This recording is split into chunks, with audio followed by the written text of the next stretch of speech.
தேதியிலும் நம்மளோட பிரதமர் திரு நரேந்திர மோடி அவர்கள் இந்த ஆத்ம நிர்பர் பாரத் அபியான், அதாவது செல்ஃப் ரிலையன்ட் இந்தியா மிஷனை லான்ச் பண்ணியிருக்காரு. ஏன்னா இந்தியாவை செல்ஃப் ரிலையன்ட் ஆக்கிறதுக்காக. இந்த செல்ஃப் ரிலையன்ஸ்னா தற்சார்பு, சுயசார்பு, தன்னிகரற்ற நம்பிக்கை. நம்ம இந்தியாவை வளமான நாடு, செழிப்பான நாடு ஆக்கணும்னா இந்த இன்டெகிரிட்டி கான்செப்டை செல்ஃப் ரிலையன்ஸ் கான்செப்டோட இணைக்கணும். இப்போ நம்ம சுதந்திர போராட்ட தியாகிகள், தேசிய தலைவர்கள் மற்றும் மக்களோட ஒருங்கிணைப்போட நம்மளுக்கு சுதந்திரம் வாங்கி கொடுத்துருக்காங்க. நம்ம இந்தியா பொன்னான நாடு என்று அழைக்கப்படும் நம்ம இந்தியா 1757 1947 வரைக்கும் 190 இயர்ஸ், 190 ஆண்டுகள் பிரிட்டிஷுக்கு அடிமையாகுது. பிரிட்டன் ஆட்சியில்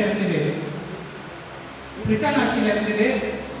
அப்புறம் நீண்ட நாள் போராட்டத்துக்கு பிறகு 15 ஆகஸ்ட் 1947, 15 ஆகஸ்ட் 1947 அன்னைக்கு நம்மளுக்கு சுதந்திரம் கிடைச்சது. நம்ம இப்போ இரண்டாவது சுதந்திர போல இருக்கோம். ஒன்று ஊழலுக்கு எதிராக, இன்னொன்று இந்த கொடிய கொரோனா வைரஸ் நோய்க்கு எதிராக. இந்த செல்ஃப் ரிலையன்ஸ் இன்டெகிரிட்டி, இந்த செல்ஃப் ரிலையன்ஸ் ஒரு நாட்டோட இந்த செல்ஃப் சப்போர்ட்டிங் ஆக்டிவிட்டிஸ் எக்கனாமிக் டர்ம்ஸ்ல இருக்குது இல்லையா, அது மேல ஒரு பார்வை, அதாவது அர்த்தம்.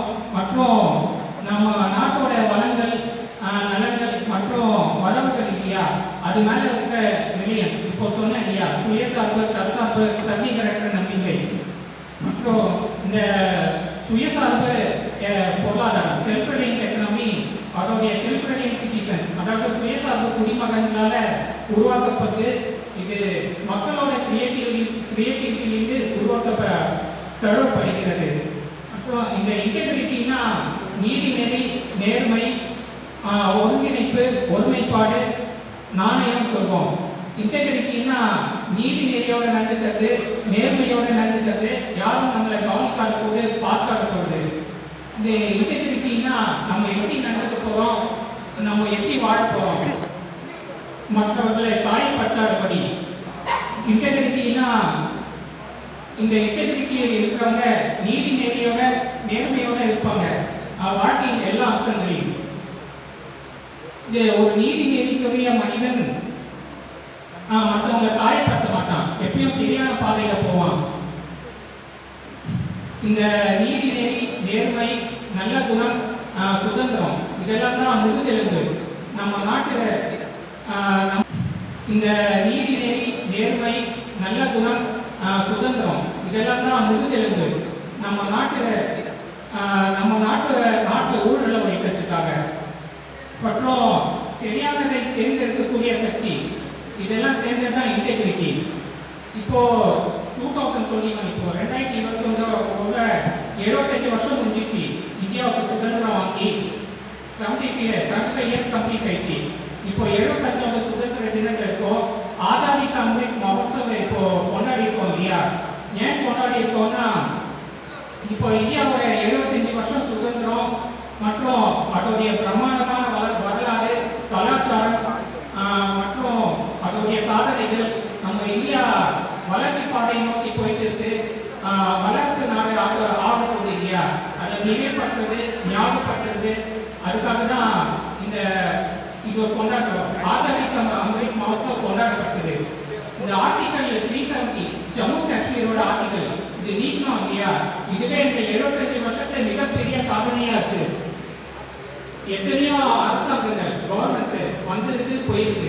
ஆனா இது வரைக்கும் யாருமே இந்த ஆட்சி, மோடிஜியோட ஆட்சியில மாறி பண்ணதில்லை. அவரை நீக்கியிருக்காரு. இது மக்களுக்கிடையே நல்ல ஒரு புத்துணர்ச்சி மற்றும் ஒரு மிகப்பெரிய சக்தியை, ஒரு புத்துணர்ச்சி மற்றும் ஒரு மிகப்பெரிய பலம் சக்தியை கொடுத்துருக்கு. மற்றும் ஃபர்ஸ்ட் வார் ஆஃப் இண்டிபெண்டன்ஸ், முதல் சுதந்திர போர், கிரேட் ரிவால்ட்னு சொல்லுவோம். இது 1857 நடந்துச்சு. இதுதான் பிற்காலத்தில் ஒரு மிகப்பெரிய சக்தி, பிரம்மாண்டமான சக்திக்கு அஸ்திவாரம் போட்டிருக்கு. சுதந்திரத்துக்காக போராட்டத்துக்காக அந்த பிரம்மாண்டமான சக்தி வேற யாரும் இல்லை, நம்ம தேசப்பிதா மகாத்மா காந்தி. தேசப்பிதா மகாத்மா காந்தி மக்கள் எல்லாம் இந்த சர்க்கா, காடி, உப்பு சத்தியாகிரகத்தை பற்றி பேசி விழிப்புணர்வை ஏற்படுத்தியிருக்காரு. அப்புறம் மக்கள் எல்லாம் ஒருங்கிணைச்சு சுதந்திரத்துக்காக போராட பண்ணியிருக்காரு. அப்புறம் நம்ம கொடுத்தாரு. மற்ற சுதந்திர போராட்ட தியாகிகள் தேசிய தலைவர்களோட சேர்ந்து அப்புறம் இப்போ அம்ரித் காலம் சொல்றோம் இல்லையா, அம்ரித் காலம் இந்திய அமுத காலம். இது மற்ற 25 வருஷத்துக்கான பயணத்துக்காக அடுத்த 25 வருஷத்துக்கான பயணம் இப்போவே ஆரம்பிச்சிச்சு. ஏன்னா இந்த சுதந்திர தினத்தை ஒரு தீர்மானமா மாற்றணும். நிர்வாக மாற்றங்கள் நம்ம நாட்டில் மூல முடுக்கல நடந்துட்டு பல மாற்றங்கள் நிகழ்ந்துதான் இருக்கு.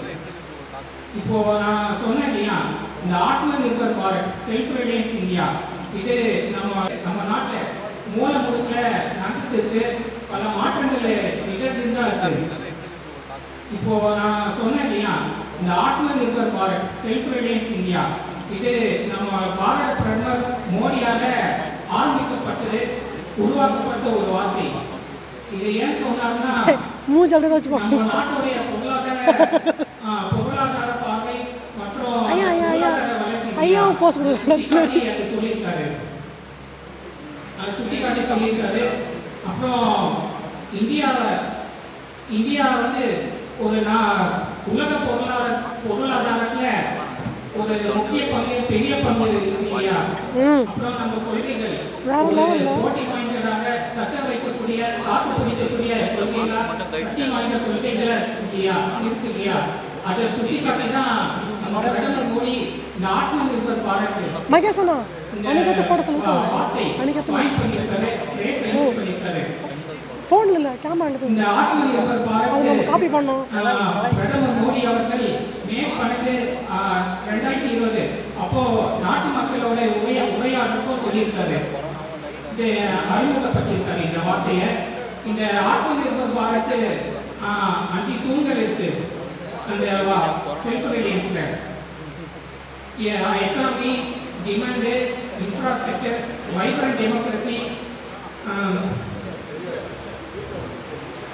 Economy, infrastructure, system, vibrant democracy, demand. Vibrant டெமோக்ரஸின்னா உங்களுக்கு தெரியும், குறிப்பான ஜனநாயகம். இன்ஃப்ராஸ்ட்ரக்சர்னா உங்களுக்கு தெரியும், நல்ல கட்டமைப்பு. நன்றி.